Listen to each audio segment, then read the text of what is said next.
Hello friends, स्वागत है आप सबका मेरे यूट्यूब चैनल गेन नॉलेज में। आज हम लोग पढ़ेंगे कोल सीम या स्ट्रक्चर ऑफ कोल, यानी कि कोल की संरचना क्या होती है। आइए देखते हैं। कोल बनने के बाद नंबर ऑफ टेक्टोनिक एक्टिविटी होती है। मतलब कोल कैसे बनता है। कोल हमारे जो प्लांट्स और वनस्पति और जो जीव जंतु होते हैं, ये सब जाकर बेसिन में जमा होते हैं। क्या ये कहाँ जमा होते हैं? हॉरिजॉन्टल बेड में जमा होते हैं। ये जमा होते हैं, फिर हमारा कोल बनता है। तो जब हमारा कोल बन जाता है, उसके बाद वहाँ पर नंबर ऑफ टेक्टोनिक, मतलब बहुत सारी टेक्टोनिक एक्टिविटी होती है, जैसे कि फोल्ड हो गया, फॉल्ट हो गया या अर्थक्वेक जैसे।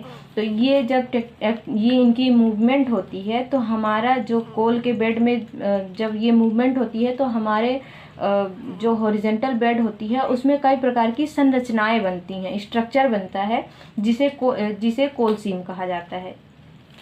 मैं फिर समझा रही हूँ। जब हमारा बन जाता है, तो वहाँ पर नंबर ऑफ टेक्टोनिक एक्टिविटी, यानी कि बहुत सारी टेक्टोनिक एक्टिविटी या मूवमेंट होता है। जैसे कि हमारा अर्थक्वेक आ गया, तो उसके कारण जो कोल के बेड पर अनेक प्रकार की संरचनाएं बनती हैं। उस मूवमेंट के कारण वहाँ पर जब मूवमेंट होगी, तो कुछ ना कुछ तो आकार में बदलाव होगा ही। तो वहाँ पर जो मूवमेंट होती है, उसके कारण जो स्ट्रक्चर बनता है, उस स्ट्रक्चर को ही कोल सीम कहा जाता है। कोल सीम या कोल बेड कहा जाता है। कोल में जो संरचना बनती है, ये दो कारणों से बनती है। पहला कारण है इन्वायरमेंट। इन्वायरमेंट से मतलब यहाँ पर ये है कि जब हमारा जो एक्चुअली जो हमारा कोल बनता है, वो हॉरिजॉन्टल बेड में बनता है। मतलब हमारी ये वनस्पति, पेड़ पौधे, ये सब चीज़ें हैं, जब ये जमा होती हैं बेसिन में, तो ये नॉर्मली हॉरिजॉन्टल में ही जमा होती है। मतलब जहाँ पर टेक्टोनिक एक्टिविटी बिल्कुल भी नहीं होती, तो वो हॉरिजॉन्टल बेड पे ही जमा होता है कोल। लेकिन अगर कहीं पर थोड़ी सी भी या ज़रा सी भी टेक्टोनिक एक्टिविटी हुई है, तो वहाँ पर वो इंक्लाइन बेड में जमा होते हैं, इंक्लाइड बेसिन में फिर जमा होता है। तो यहाँ पे लिखा हुआ है मैंने कि जो कोल में जो संरचना बनती है, वह दो कारणों से बनती है। पहला कारण क्या है? इन्वायरमेंट। इन्वायरमेंट मतलब जहाँ पे कोल हमारा बना था, वहाँ का इन्वायरमेंट कैसा था। इन्वायरमेंट जो जैसा इन्वायरमेंट रहा होगा, उसके अकॉर्डिंग संरचनाएं बनी होंगी। तो पहला कारण ये है कि इन्वायरमेंट के अकॉर्डिंग कैसी संरचना बनी हमारे कोल सीम की, हमारे कोल बेड का निर्माण वहाँ के इन्वायरमेंट के अकॉर्डिंग हुआ। दूसरा है टेक्टोनिक एक्टिविटी। टेक्टोनिक एक्टिविटी मतलब कि वहाँ पर जो एक्टिविटी हुई, जो मूवमेंट हुई, वो किस प्रकार की हुई, किस तरह की मूवमेंट हुई, उसके अकॉर्डिंग भी हमारी कोल सीम की निर्माण होती है। मतलब अगर आप सपोज कीजिए कि अगर आपको कोई चीज़ आप बना रहे हैं, तो आप उस चीज़ को बनाने में कैसी एक्टिविटी कर रहे हैं, उसके अकॉर्डिंग ही वो आपकी सपोज कीजिए आप कोई मूर्ति बना रहे हैं, तो आप जिस तरह से मिट्टी को मूव करेंगे, उस प्रकार से उसकी जो है तो स्ट्रक्चर बनेगी। तो वही टेक्टोनिक एक्टिविटी के अकॉर्डिंग ही कोल सीम का निर्माण होता है। फिर आइए देखते हैं कि अब कोल सीम के टाइप्स कितने होते हैं, मतलब कितने तरह से कोल की सीम बन जाती है। तो पहला है बेंडिंग। बेंडिंग क्या होता है? जैसे हम सब जानते हैं कि कोल जो है वो दो तरह का होता है। पहला बेंडेड, जिसे ह्यूमिक कोल भी बोला जाता है। दूसरा नॉन बेंडेड, जिसे सैप्रोहॉलिक कोल बोलते हैं। तो जो ह्यूमिक कोल है, वो बेंडेड कोल कहलाता है, मतलब बेंडेड प्रकृति का कोल कहलाता है। अब ये जो बैंडिंग होती है, ये दो तरह की होती है। एक ब्राइट बैंड, मतलब बहुत ही चमकीला होता है, और दूसरा डल बैंड, ये चमकीला टाइप में नहीं होता है। और ये जो दोनों बैंड के कोल होते हैं, इनकी फिजिकल, केमिकल और ऑप्टिकल प्रॉपर्टी जो है वो चेंज होती है। थोड़ा सा चित्र से मैं यहाँ पे समझाती हूँ ब्राइट और डल बैंड क्या होता है। देखिए, अगर हमने ये समझ लीजिए कि हमारा कोल है, ये इसको हम भर देते हैं यहाँ से। ये हमारा क्या है? ये हमारा डल बैंड हो गया। ये हमारे डल बैंड के पार्ट्स हैं। ये हमारा कोल है पूरा, और ये हमारा डल बैंड के पार्ट्स हैं, और ये हमारे ब्राइट बैंड के पार्ट्स हैं। ये हमारा चमकीला पार्ट है, ये हमारा डल पार्ट है, फिर ये चमकीला, ये डल पार्ट। मतलब ऐसा कोल जिसमें आप देखे होंगे ऐसी ही स्ट्रक्चर बनी रहेगी, जिसमें यहाँ पर डल, यहाँ पर ब्राइट, यहाँ पर डल, यहाँ पर ब्राइट, यहाँ पर डल, यहाँ पर ब्राइट, ऐसी संरचना होगी। वो समझ जाइएगा कि आप ये बेंडिंग प्रवृत्ति का कोल है। उसके बाद क्लीट। क्लीट जो है बहुत इम्पॉर्टेंट है। क्लीट को जानना मतलब ये एग्ज़ाम में बहुत ज़्यादा पूछा जाता है।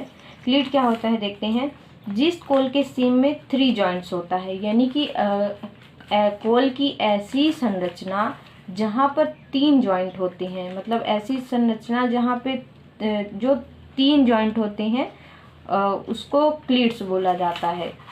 इसमें एक सेट हॉरिजेंटल होता है, 2 सेट वर्टिकल। एक सेट हॉरिजेंटल और 2 सेट वर्टिकल से मतलब यहाँ पर ये है कि जैसे हमारा ये कोल है, इस पे हमें 3 जॉइंट्स मिल रहे हैं, 3 जॉइंट्स, जिसमें एक जॉइंट जो ये कोल है उसका एक जॉइंट जो है, ये समझ लीजिए कि ये दोनों अगर वर्टिकल हैं तो एक जो है हॉरिजेंटल होगा, ये दोनों वर्टिकल हो गए और ये हमारा हॉरिजेंटल हो गया। मतलब इसमें 2 सेट वर्टिकल और 1 सेट हॉरिजेंटल जॉइंट होता है जिस कोल में, उस कोल को क्लीट कहा जाता है। अब क्लीट में कौन कौन से मतलब मटेरियल्स मिले होते हैं, तो क्लीट में क्ले होता है। क्ले क्या होता है? क्ले मतलब जो मिट्टी होती है, क्ले में क्ले ही होता है जो हमारी मिट्टी होती है। फिर कार्बोनेट्स, कार्बोनेट्स में क्या होता है? लाइमस्टोन होता है। सल्फाइड में जो सल्फाइड होता है, सल्फाइड यानी इसमें पायराइट्स होते हैं। पायराइट्स मतलब आप अगर कोल माइंस में जाएंगे तो कहीं पर आपको गोल्ड टाइप में सोने की तरह चमकता हुआ दिखाई देगा, उसे ही सल्फाइड बोला जाता है। वो मतलब उस कोल में सल्फाइड या पायराइट्स हैं। उसके बाद क्लीट्स के कुछ बेनिफिट्स भी हैं। जिस कोल में क्लीट होता है, उस कोल जहाँ पर मतलब जिस कोल माइन में क्लीट होता है वहाँ पर माइनिंग करने में बहुत आसानी होती है। मतलब क्लीट्स जो है तो तोड़ता है, तो इसमें क्या होता है कि जहाँ पे माइनिंग करते हैं, तो जब माइनिंग करते हैं तो जो मतलब कोल्स जो टूटते हैं वो ब्रेक हो जाते हैं, टुकड़ों के फॉर्म में होते हैं, उसमें पाउडर फॉर्म नहीं होता। तो ये पाउडर के फॉर्म में नहीं टूटता है, ये डायरेक्ट ब्रेक होते हैं और ये टुकड़ों के रूप में टूटते हैं। तो क्लीट्स का ये भी एक फ़ायदा है। फिर उसके बाद क्लीट जहाँ पर होता है वहाँ पे बहुत सारे मिनरल्स होते हैं। कोई भी खदान है, अगर उस खदान में कोल से रिलेटेड कोल है जिसमें क्लीट्स वाला कोल है, तो वहाँ पे मिनरल्स बहुत होते हैं। और क्लीट के माध्यम से सीबियम एक गैस होती है, मतलब कार्बन नहीं, कोल बेड मेथेन इसका पूरा नाम होता है। ये कोल बेड मेथेन जो गैस होती है, जब हम कोल की माइनिंग करते हैं या कोल को जब बाहर निकालते हैं तो उसमें से ये रिलीज होती है, उसमें से ये निकलती है, जिसे कोल बेड मेथेन बोला जाता है। ये गैस होती है, ये कोयले को निकालते टाइम ये गैस बनती है और निकलती है। उसके बाद 3rd नंबर पर है बाल कोल भी बहुत इम्पॉर्टेंट है। बाल कोल क्या होता है हम देखते हैं।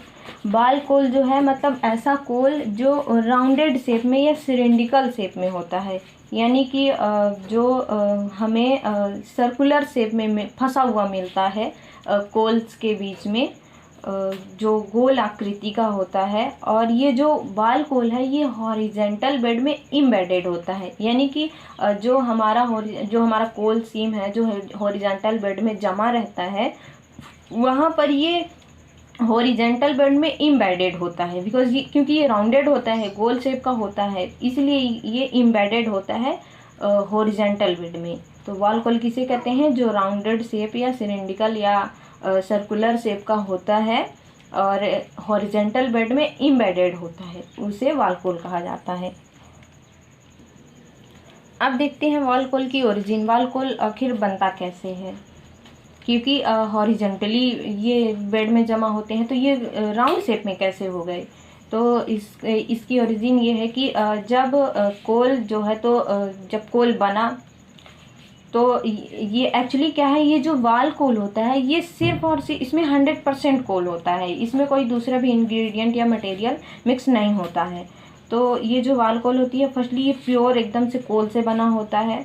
और जब इसका ओरिजिन कैसे होता है, जो कोल सीम होती है हमारी जो बेसिन में जमा हुई होती है, तो इसमें क्या होता है कि कभी कभी नीचे से जो है तो इसमें इग्नियस इंक्लूजन होता है, मतलब नीचे जो हमारी कोल सीम होती है बेड की, तो उसके नीचे से कभी कभी उसमें इग्नियस इंक्लूजन होता है, जिसके कारण ये ये मैंने लिखा हुआ है, जिसके कारण ये सेमी प्लास्टिज्म में कन्वर्ट हो जाते हैं। और ये सेमी प्लास्टिज्म जो होता है ये लिक्विड फॉर्म में होता है। मैं फिर से बताती हूँ, जो हमारा जो कोल है, वो जो कोल सीम जो बेड में जाके जमा हो जाता है, उसके बाद जब कभी कभी इसमें नीचे से इग्नियस इंक्लूजन होता है, जिससे ये सेमी प्लास्टिज्म में कन्वर्ट हो जाते हैं और ये एक लिक्विड फॉर्म होता है।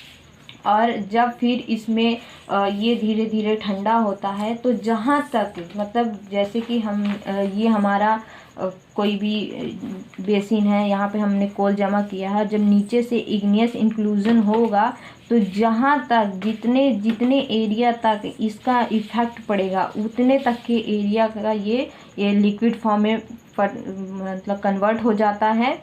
और फिर जब ये जमा होता है, मतलब जब ठंडा होता है, तो ये धीरे धीरे मतलब पिघल जाता है, तो फिर ये गोल हो जाता है। जब ये ठंडा होता है धीरे धीरे, तो ये गोल शेप में ठंडा होता है। जब मैं फिर से बता दूं एक बार, जब यहाँ पे समझिए कि कोई बेसिन है, यहाँ पर कोल सीम जमा हुई है बेसिन में, तो जब नीचे से इग्नियस इंफ्यूजन होगा, तो यहाँ जितने एरिया तक इसका इफेक्ट पड़ेगा, उतने एरिया तक ये सेमी प्लास्टिज्म यानी कि लिक्विड फॉर्म में कन्वर्ट हो जाता है। और जब ये ठंडा होता है, तो ये गोल मतलब गोल आकृति में जमता है, ठंडा होकर गोल आकृति बनाता है। ओके, तो एक मेथड ये है ओरिजिन ऑफ बॉल कोल की।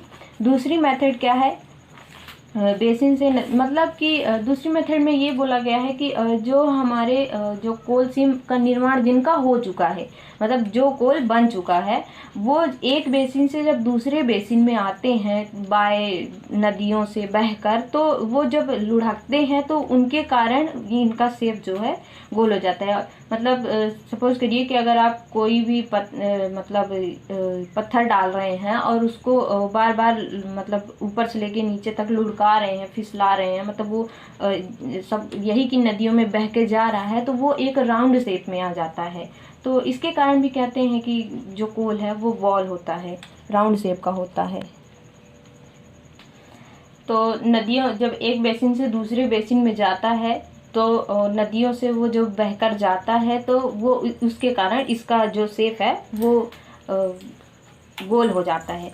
मैं एक बार फिर से बता रही हूँ, बॉल कोल में जो है तो 100 मतलब % कोल ही होता है, इसमें कोई भी दूसरा मटेरियल मिक्स नहीं होता है। हमारा जो फोर्थ है कोल बॉल, इसमें क्या होता है, इसमें मतलब कोल बॉल और बॉल कोल में सिर्फ इतना ही डिफरेंस है कि इसमें जो बॉल कोल में है इसमें 100% कोल होता है, बट जो कोल बॉल होती है इसमें कोल सिर्फ कोल नहीं होता, इसमें सिर्फ कोल की परत होती है।